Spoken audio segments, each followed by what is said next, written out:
নমস্কার, খিদে পেয়েছে চ্যানেলে সকলকে স্বাগত জানাই। আশা করছি আপনারা সকলে ভালো আছেন। আজ বানাচ্ছি বৃষ্টির দিনে পারফেক্ট স্ন্যাক্স তালের বড়া। তালের বড়া বানানোর জন্য প্রথমে আমরা একটি ব্যাটার বানিয়ে নেব।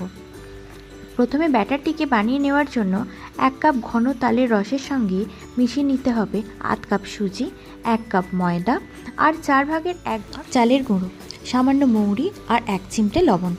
মিষ্টির জন্য আপনারা আপনাদের স্বাদ মতো চিনি দেবেন।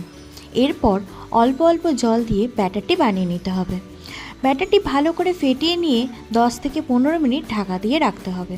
এতে ভিতরে থাকা সুজিটা ফুলে উঠবে, তাতে বড়াগুলি ভেতর থেকে নরম তুলতুলে হবে। এরপর একটি কড়াই নিয়ে তাতে কিছুটা তেল গরম করে গরম তেলে ছোট ছোট করে বড়াগুলো ছেড়ে দিন।